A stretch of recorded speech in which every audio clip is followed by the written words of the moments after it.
Hello, everyone. The world lives in our eyes. The world lives through our eyes. When a child is born, we can see that a new version of the world is being developed through that being. We say through because we're considering the brain for now in mainstream science, to be the main interpreter of reality. We see that light enters through our eyes, and so actually reality, more than we think it's taking place outside, is taking place within us. And in some sense, we're being kept here by intelligence. You see, we can choose to see many interpretations of the world, and they divide into two categories. They divide into the known and they divide into the unknown. This simply occurs because we consider duality for existence. Duality means, it doesn't per se mean the mind's dualism, even though I am more inclined towards that. But in some sense, it means that we're seeing things through polar opposites. That means when you look at a good person, you are judging them based on the bad they haven't done. And when you see a bad person, you're judging them and considering them based on the good they haven't done. So when we look at the world, we have a certain reference system, and so we have to truly wonder where the core of the reference of reality is originating from. If perception is originating from within us, then one can say the duality that we see in life, the good and bad we see in life, is also originating within us.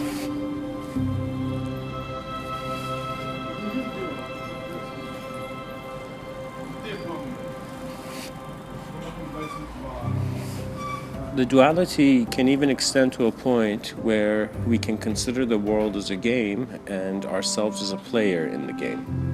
Now, this player goes through changes both externally and internally. When the body changes, your idea on yourself also changes, which in a sense we can say that the positioning of the mind changes as well.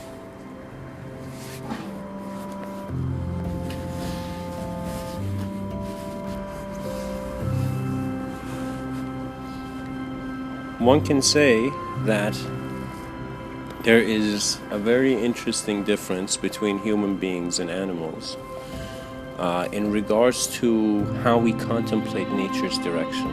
Many animals, they just exist. And we exist too, but we have a more advanced self-awareness. This self-awareness has not even led to the sophistication of language and self-awareness through language, but in some sense, since we are aware of our mortality, we get very unique thoughts on our existence, and thus our decision-making shifts. When I was young, I heard a statement, and it was said to be in some article, that human beings are using 10% of their brain and whatnot.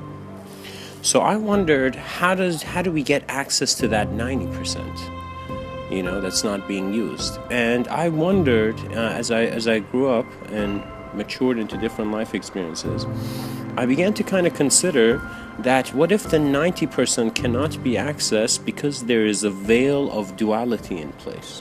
What I mean by that is that there's different ways, again, how we function in reality.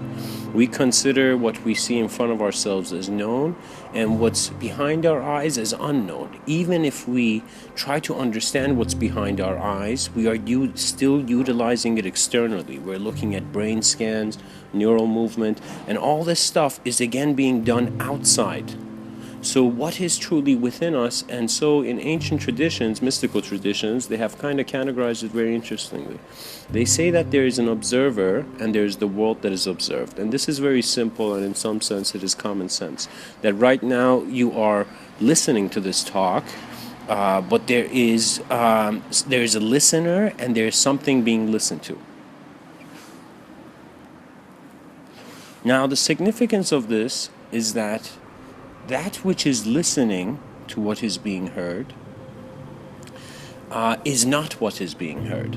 So what I mean by that in some sense is that right now I'm at a train station, I'm looking at the clock of the train station. I see the clock, but I am not the clock. I am observing it from a position that I am not in it. So what that means is gold has a value when we are outside of gold. If we were inside gold, what I mean by that is that we wouldn't know it's gold or not. So duality is leading us, the duality of the observer and the observed is leading us to create a value system in a spectrum.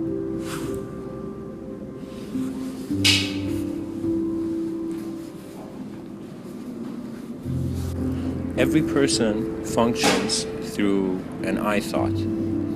What that means is they are taking ownership of reality. That means the observer, that which is looking through their eyes, is considering that this is my body, this is my car, this is my mind, my soul. And so the ownership is from a position where actually we are not in the experience of what we own. And I sometimes wonder very deeply about things.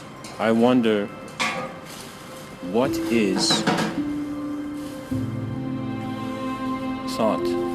I wonder, what is the nature of experience in regards to an very infinite existence where there's so many universes, there is a billion, trillion, countless stars.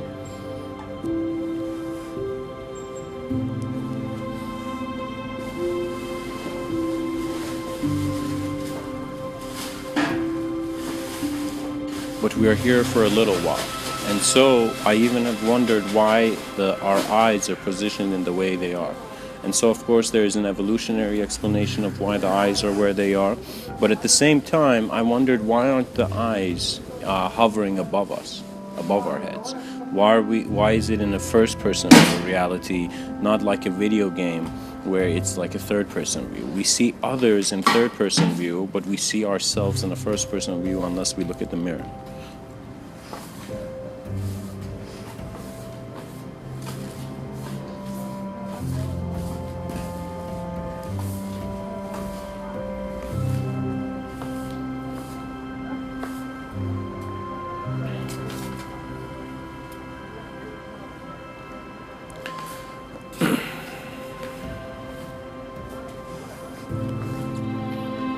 They once asked Swami Krishnananda, what is meditation?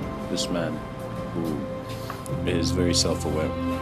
And he said meditation is the final realization of the inseparability of the individual activity with the cosmic activity. What that means is we have contained ourselves as individuals through a dualistic frame where I am saying I'm me and you are you. And this is the world we're in. We are in the world, see?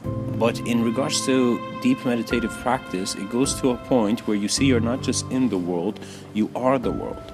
Whether it is through notions of science where Carl Sagan says you're made of star stuff and you're a way of the universe knowing itself, or whether it is through meditative practice and mystical practice where, for example, the Sufi mystic Rumi, Maulana Rumi from 900 years ago, whatnot, he says that you're not just a drop in the ocean, you're the whole ocean in the drop. And then we have Meister Eckhart, a Christian mystic from 1,000 years ago, saying the same eyes I see God are the same eyes God sees me. That means the same intelligence that is viewing the universe, the same intelligence that the universe is viewing the person. So we have to truly wonder of the design of reality, because in our sleep states, when we're dreaming, we see that, like for example, I have, as a person in this world, I have had a dream where I have moved in the dream. I have consciously moved. That means I wanted to go left in the dream, I went left in the dream, you know? So I wondered, my physical body is asleep, but the mind has simulated a world where there is a body. And then when I woke up, I wondered about the ability of the mind to still simulate reality. So in regards to my body, there have been times where I have considered I am a mind that has a body, and there has been times I have considered I am a body that has a mind. I'm howling this mind around everywhere. But when I understand that I'm a mind that has a body,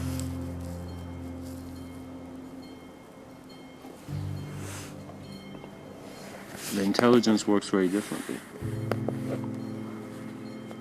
The train is coming, guys. I gotta get on the train, but I'm gonna continue this talk after. A mind that has a body is not burdened by bodies of belief, which in some sense are mental bodies, and by bodies of ideology, and by physical bodies, actually.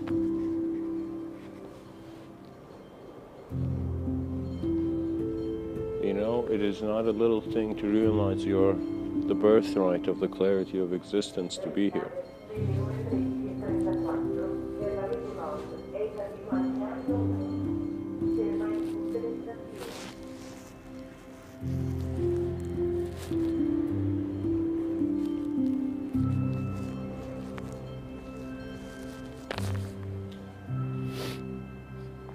When I say you're a mind that is projecting a body, one has to become mindful and acquainted with the texture of simulated reality. We cannot ignore this. First, we're going to have technologies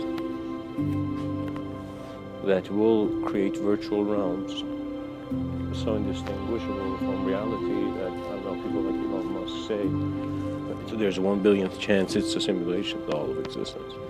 I consider if you are a mind that is projecting a body, yes, it is a simulation. If you're in the experience of a body that has a mind, it is going to be more like a world that cannot be simulated, because then the body would become rendered void in its experience.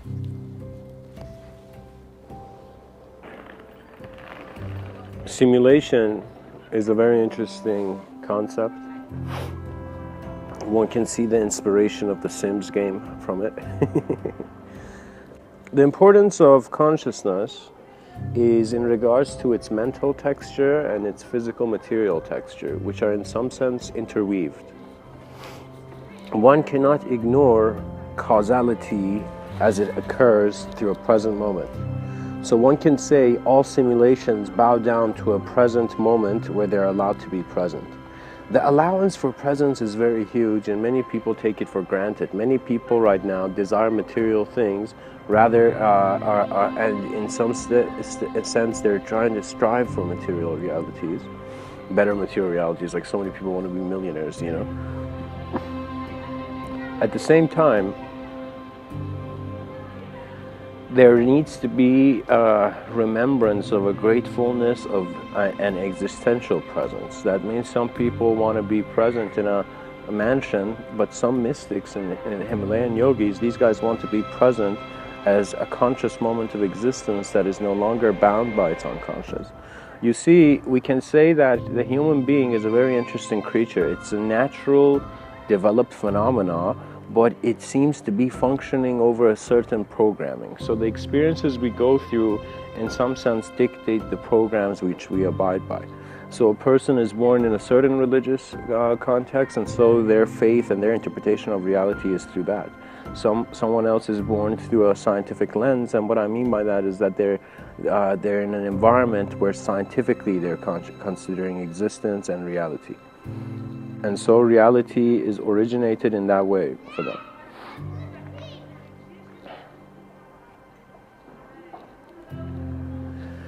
There's many ways where one can be conscious, and there's many ways where the unconscious moves what is conscious. When I say unconscious, this is very interesting, because if you consider yourself just to be your body, you are a small conscious part of the universe, and everything else is in your unconscious. For mystics who go into a sense of experiential void unity of existence, these beings realize that the conscious and the unconscious, due to their inseparability, can reflect one another. So it's like your consciousness becomes a mirror for how the unconscious is looking at itself, and the unconscious becomes a mirror for how your consciousness is abiding by itself. So this is very important, because aspects of reality are very self-reflective. What I mean by self-reflective is that kind of like those computers where they say what you put in, you get. So you get out. So what does that mean? That means, what was it called? It was called, man, there's a certain technical term for it. I don't remember it now. but pretty much what goes in is what comes out. Now, some ancient philosophers have said the only way to transcend reality is to confront its core. So what does that mean? When you go to a building, let's say you go to the customer service of some kind of business, you first talk to the customer service, and then if the customer service is not giving you answers, you're like, who's running this place? And you make a show out of it. Who's running this place? I want to talk to the CEO.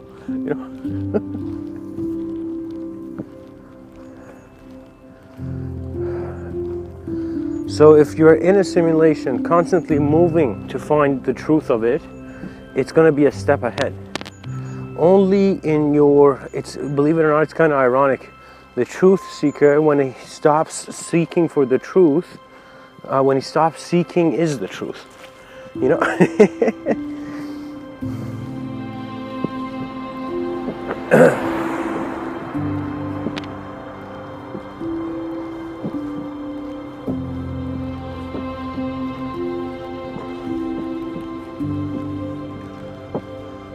Another metaphor that can apply for this is that guy who's chasing the butterfly, there's two kinds of people.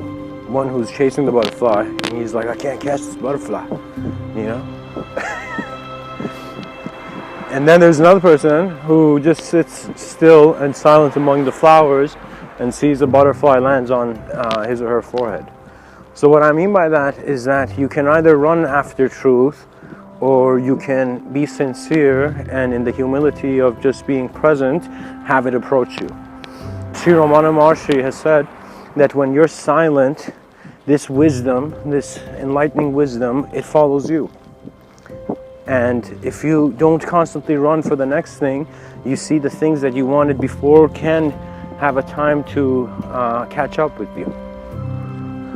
We are at a point where I kind of see it like this, where human beings started off as individual Neanderthals, just being like hungry, just going. Like, I don't know how Neanderthals sounded, but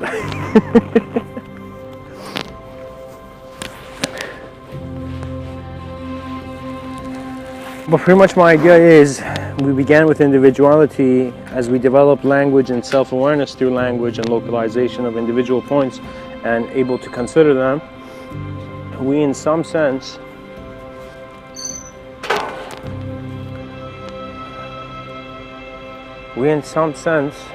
became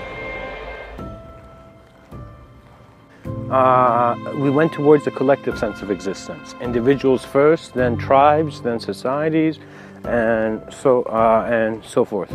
But one can see that the next step of it is going towards a collective mind. So it's as if first separate bodies came to a collective harmony. Now our notions of individual minds will come to a collective harmony. But this evolution is very different, because it is either going to be sparked by technology, or it's going to be remembered through nature's direction. What that means is pretty much the bodies have harmonized collectively, the minds will harmonize collectively.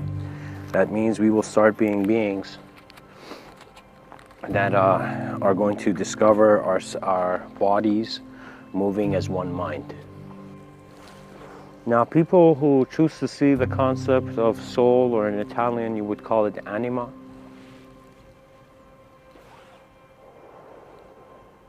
which totally gives a new outlook on the word animal. In Italy, anima is soul. In English, animal is the opposite of a soul. Different viewpoints are always accessible.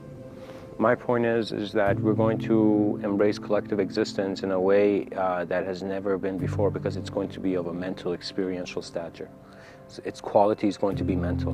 So what does that mean? I'm not saying mental like how, in British slang, something crazy happens and they're like, that's mental. Doesn't sound British, really. That's a mental.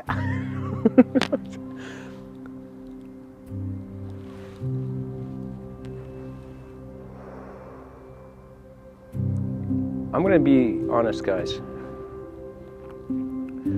Ask yourself, where is your mind? You will come to the present moment and all this good stuff where all these gurus such as Eckhart Tolle and Muji and all these people are saying. You'll come to the here and now. You see, the mind is the presence of experience in a moment. We contain things, and after developing language, we develop numerical language, which in some sense is categorizing reality. The more we give power to just only scientific reasoning, we're going to get limited by numerology. See, Terence McKenna has a very nice quote. He says, a society evolves as fast as its language does. And at the same time, we have Ludwig Wittgenstein, which says, the limits of my language are the limits of my world.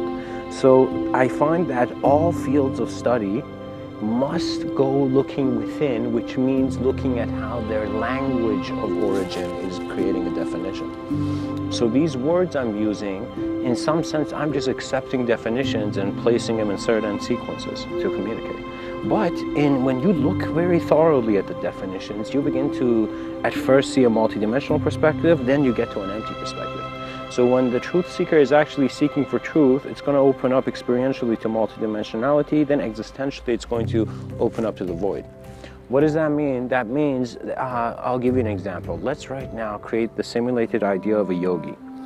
This yogi, or Himalayan yogi, Rishi or something, goes into a cave. He goes into a cave and he closes his eyes and he begins to hear not only his thoughts, but he also he begins to interpret the rhythm of his thoughts as a voice. When he does this, he begins to get a sense of a multidimensionality, as if there's a simple dimension where the person can speak, and then there's this let's say more dynamic dimension where thought is moving like a river. And if you give it a personality, it can turn into a being for you, and you can cause it to be a being for you. What that means is channelers, they don't have to be channelers. They could just be normal guys with interesting thoughts, but for them, it is like a sense of, it's like the game they want to play, and a game is not per se a bad thing. You know, sometimes games are needed to bring new outlooks. But I consider it like this, that anything outside is reflecting what is inside. What is inside is reflecting an intelligence that cannot have an outside. What that means is, guys, think of the religions. What do many religions say? They say there is a God that is beyond the universe. And they say there is a God, this God is within all things in the universe. So what that means is it's like there's something within you that is beyond the universe. When you really discover the texture of consciousness, you find a similar quality in it. That the attention to existence is not an existence. And so where is it? And you begin to see the limits of language and ideology and all this stuff. So if someone came up to Mr. Within and he's like, Mr. Within, what's a method you can tell me, man? Tell me something I could, use. I'll tell you, this is by far one of the most hardest, advanced methods. And I consider it to be superior to all meditations and all dictations of techniques. It's simply to go into nature or wherever you are and just sit and be silent and still, and you're not doing anything. You're just being. Seldom is this said, but you don't need to do anything to realize how you're being.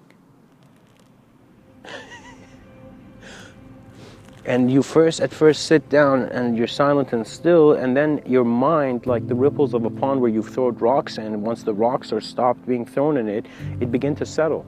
So all those people who are saying, man, I got too many thoughts, they've had like one ripple settle, so they're becoming sensitive to the mental dynamism. But at the same time, they're not letting all the other rocks settle, all the ripples settle on this pond of intelligence.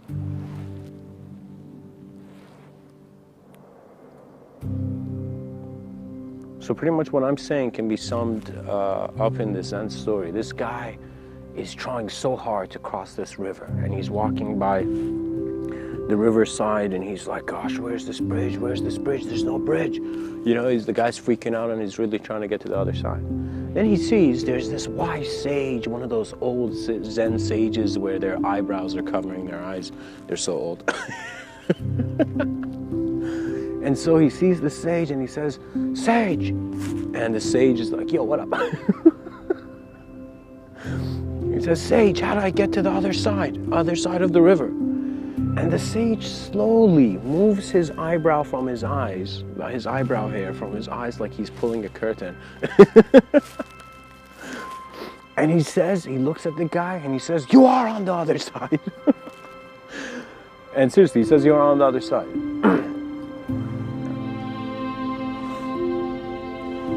And this man, he doesn't get it. He goes on looking for the bridge, but another person, let's say spectator or the listeners, can understand that the moral of this kind of silly Zen story is that it's silly because the person is looking for something, trying to get to another side, trying to get to heaven, without realizing that heaven is not anywhere aside from where the presence of the mind is being intelligent.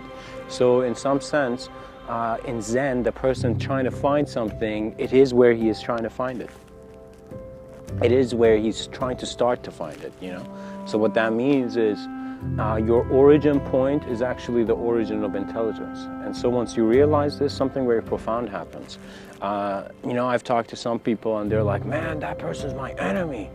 And that other person is my enemy," you know. And I told the person, the idea, this unique idea you have of what kind of enemy that person is originating out of your own, out of your mind. In some sense, what I mean by that is that light is entering your eyes, and through your filtration of all the experiences you've had, you're beginning to see a certain definition in that person. In Buddhism, they speak about emptiness. Emptiness means that if two people look at the same thing, it's not on one level, it's like the same thing, but on another level, they're seeing different connotations and meanings within that thing. And so the thing about religion is that it's not that there's only one religion, it's that there is millions and millions of interpretations on the same religion, because every person has a different range of experiences. So in other words, what I'm saying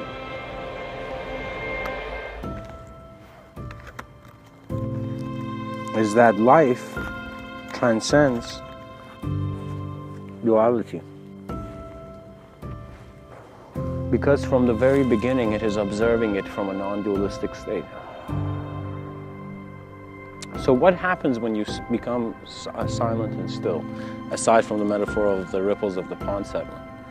You come to a moment where you see that acceptance of the moment of your being is the greatest teaching and instruction for what you can do and what you need to do. You see, children, you know, Freud, he has a statement, he says, "God is dad." I'm like, this guy really misses his dad, you know? It's like maybe he was thinking about God and he's like, "Dad, where are you?" You know? And I'm joking, of course, because his notion was that the patriarchal kind of need for an authority, he was relating that to religion. But in some sense, what I'm trying to say is that the concept of God is the empty presence of everything. You tell me, I'll tell you a nice story. Bunch of fish go to this older fish in the ocean, and to them, the word God is ocean.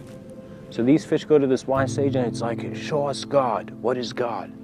And then the sage looks at this fish and he says, "God is within you, God is everywhere, its currents are moving us," and all this. The fish are like, "No, man, God has to be a bigger fish," you know? So, pretty much what I'm saying is that for human beings, the ocean, symbolizing a God, or the intelligence of God, is space. We are intelligent through space. Without space, there is no existence to be fulfilling. So when someone says, "Give me space," give me some space, you know? it's you got to tell them space is not something I can give you.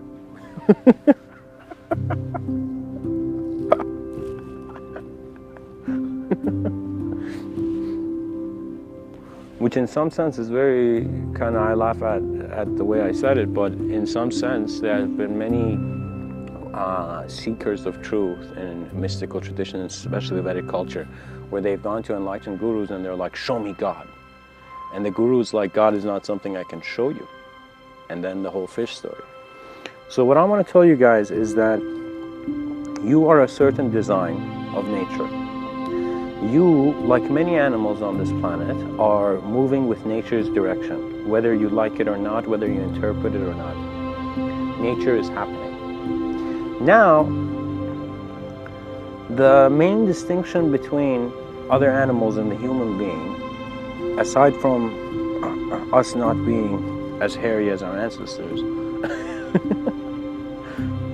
is the notion that our self-awareness to our mortality provides us in a new state of intelligence where our decision making can come through the considerations of an eternal perspective. So I find that some scientists, they say that religion is only the 6th century interpretation of the world. It's like the first try. And I'll tell you guys, no. It is one of the most unique moments in existence when religions got originated, because groups of people were beginning to consider a cosmic personality which they had such an intimate relationship with, which it was within them. So it was the first time man chose to become self-aware in a manner where it was as if the universe was being self-aware. You know, I found it very interesting. We have Swami Krishnananda, this yogi, saying this quote that religion is God remembering himself. So do you see the profound thing? That we are a part of existence, realizing that that part is not separate from other parts because it is getting its separation based on the consideration of other parts. That means your identity and sense of self is coming from your sense of other.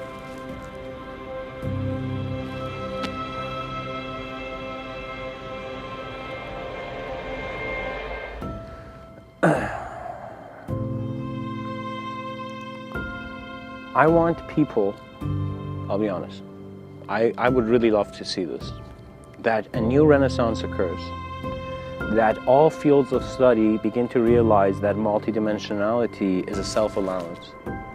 And it is a self-allowance when you self-inquire and you pretty much ask that very deep question, who am I? And then you begin to see you are saying, who am I?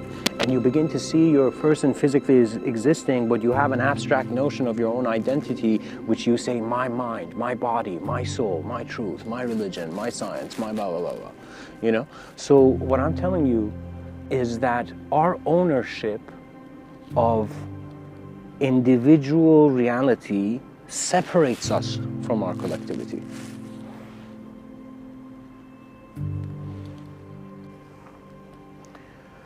The world lives through our eyes and in our eyes because the world is not separate from us and we're not separate from it.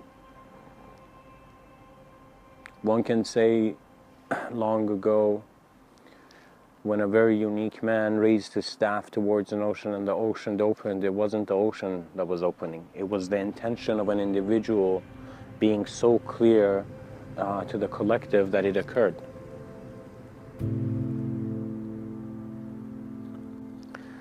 I hope this talk has served you. Through the exploration of multidimensionality, there will be new renaissances.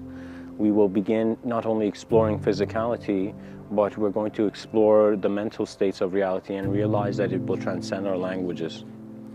Sometimes the language is the limiting belief, and sometimes stillness and silence are the clarity of what the language cannot capture.